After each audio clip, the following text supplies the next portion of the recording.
How can we use reading to improve our life's adventure? That's the topic we're going to be addressing today on Flourish-Meant. I'm your host, Tina Yeager, and today I have with me Allen Brokken. He's the father of a homeschool family who decided that he needed to write stories for his children because popular media just didn't match his family's values. And as that series developed, he felt called to expand it from a story to a multimedia language arts curriculum to help families ensure their children had the skills to become biblically literate. Welcome, Allen. I am so glad to have you on Flourish-Meant today, and I can't wait to talk about this topic of improving our life's adventure with literacy that is faith-centered. Hey, I'm so glad to be here. I appreciate the opportunity. We want to talk more about some practical ways that parents can help their kids with improving their life's adventure through character development, through compassion, and all of the wonderful ways that story can actually stretch and grow us. So, Allen, what is your favorite thing about using fiction as opposed to simply nonfiction to speak messages into the lives of families? I like fiction because I get to talk to imaginary people all the time. And you just get to do things you could never. Like running around with a fiery sword's pretty cool, but not very practical in the real world. So like I just enjoy fiction. But it also allows you to, in some cases, tackle a topic sort of obliquely that if you attacked it very directly would become offensive or hard to deal with.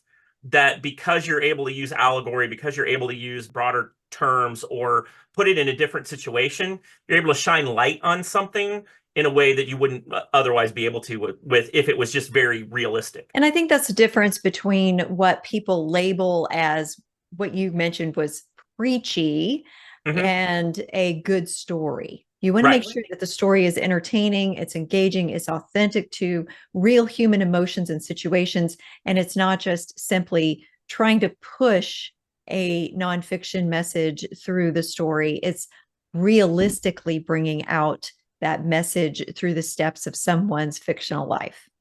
Absolutely. Let's talk a little bit about some of the character development pieces that we want to make sure that we hit on as parents when we're looking for the right stories to bring to our children's attention. I think one of the big things is just family dynamic. What is the family dynamic in the story?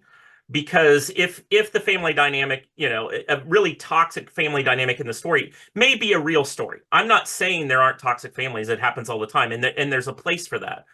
I've got some other authors that have written some really good stuff in that space because they're coming from a place of toxicity themselves and they're trying to deal with it and that sort of thing. But a story that creates a father as just a bumbling fool on purpose to be made fun of and having children do that, I don't think that's good for the children or for the family, right? Like, I mean, I know as a dad trying to do a read aloud, the last thing I want to do is I would never read a Homer Simpson story to my kids because I don't think that's good. Like, I don't think it sets them up to look at fathers in general in the right way. And that happens a lot in our society, just generally. But I also think from a character perspective, there's also just that, in my stories, the kids are fallible. Like they're not, they have these, things that are sort of super powered or whatever throughout the story, things that happen. But the reality of the situation is they're very limited in what they can do, just like real kids, right? Like, and I think, dealing with those limitations and dealing with people's characters being different is really important. There's a point early on in one of the first books where it becomes obvious to the main character, Lauren, that something around them's not right because everybody's behaving differently. Everybody's misbehaving, like they're out of character. And that's part of what we're trying to do is show those moments very obviously that this is out of character, this is bad. I mean, in my own life, I have days where I'm just acting out of character. Like we were talking about this conference that we just came to. I was really burned out the other day. I think from a storytelling perspective, sometimes dad and mom are burned out and they're out of character. Well, we want to call that out and call people to their higher calling or to their better self. rather than like wallow in that or make that actually the normal and that's what you should be. Yes, we can authentically portray that there are broken families, that there's abuse, that there's crisis, that there's woundedness.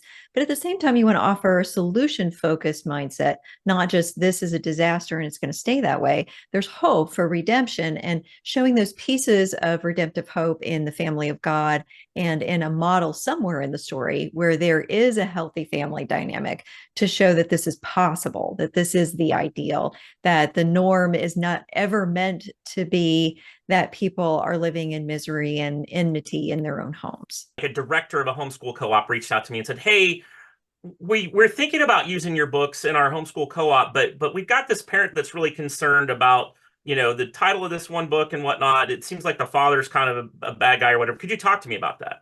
I was like, absolutely. We got on a Zoom and we talked through it. And if you follow the arc of the story, early on, the father kind of disappears because, well, it's also middle grade, and you kind of have to get rid of the parents for a little bit to give the kids, some agency. But as he comes back, he's not himself, and there's some reasons for that.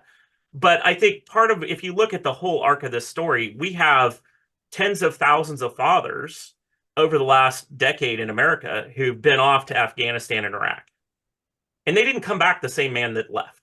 And that's just true. And it's sad. And that causes the family to have to work through some hard stuff. And so as you get to these last stories, you've got a warrior who didn't come back the same from battle, that the family's working through hard stuff. And that's just real. That's very real in this day. And so there's struggles he has near the end and the children have alongside him of, daddy's not the same and it's not going to be the same moving forward. We've got to make some changes. The last dedication of the last book is really to those fathers and families who have worked through PTSD, who've worked through these tough things coming back from war and come out the other end together.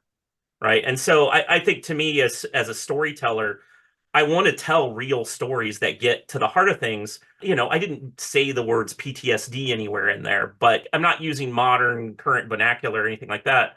But I feel like if you read these stories, you can feel that. You can see what happens to families in this situation where, especially like dad first gets back from deployment, he's not himself and mom has to do some adjustments, right? There's a period where the kids might maybe not get as much attention or whatnot as they're working things through. And then eventually everybody comes together. And that's kind of the arc of the story.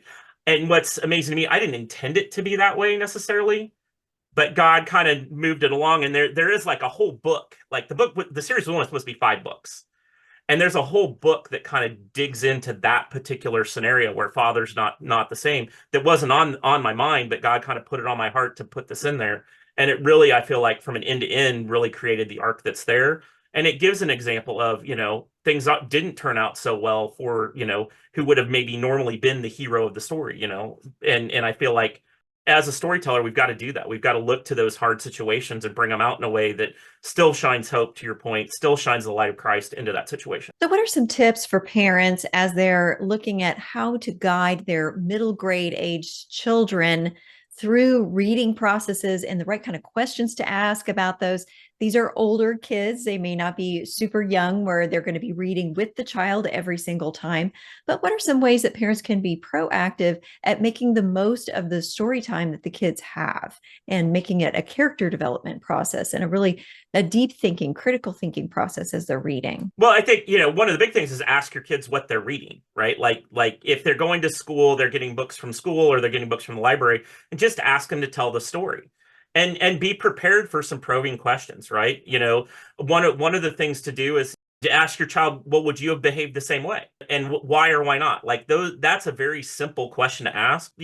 Let's say you're doing family reading time. You've sat down and you've read a story. Maybe you didn't do a lot of vetting beforehand, and now you've gotten to something you find a little objectionable. It's a good time to just pause and say, okay, what do you think about these kids? Is this how we should behave? Is this how we do it? And just ask those questions. I think for me, especially as stories developed and my own stories developed, there were times where we just had to have a conversation about something like, hey, what do you think about that? Is that right? Is that good? Is that true? Does that align to what, we believe? Those kind of things. But the other thing that's super important for middle grade is a lot of times your child is going to be asking you why this or why that, right? They just do, because they're mentally at a stage of development where they've moved from here's the rules I need to learn and here's kind of the basics of how things work. to now I've moved into, oh, I really want to understand why these are the rules. And so a lot of times they're not being sort of disobedient by asking why. They just don't, they feel like they need to understand. And so, especially in the story time, it's a great time to unpack and work through some whys with your child that is not a conflict over what's happening right now. Because a lot of times as a parent, you're getting ready to go somewhere, you're getting ready to do something, and you're telling your child, hey, we need to do this. And they're like, well, why? Well, a lot of times they're not intentionally trying to be disobedient or whatever. They just want to know why. Well, story time's a much better time to work through some whys than we're headed out or we're running somewhere or whatever. Like, building that into your story time can be a really positive thing for your child, especially if those stories are illustrating deep truths. That really follows the cognitive development process and the social development process of that child as they're growing. So how can people stay more connected with you and get copies of your books and all of the homeschooling resources that you have to offer so they can learn more about how to read well and include positive, encouraging, adventure building materials for their kids? So if you go to towersoflight.net, you can find my resources. We have our family reading, audiobooks, and homeschool resources. We also have on the website, we have a newsletter, which is a great weekly family connections newsletter. I come up with something for you to do every week with your family, just some neat ideas to try out. If it's National Sticky Bun Day, you might need to go make grandma sticky buns. On the other hand, it could be National What If Your Pet Had Thumbs Day, and now you got to deal with cats that can pick things up. Like, just a lot of fun stuff I try to put out on my website.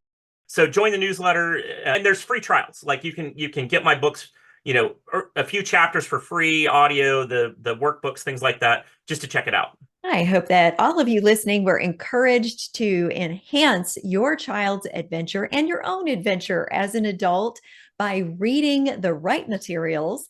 And of course, I also hope that you come back for the next episode of Flourish-Meant.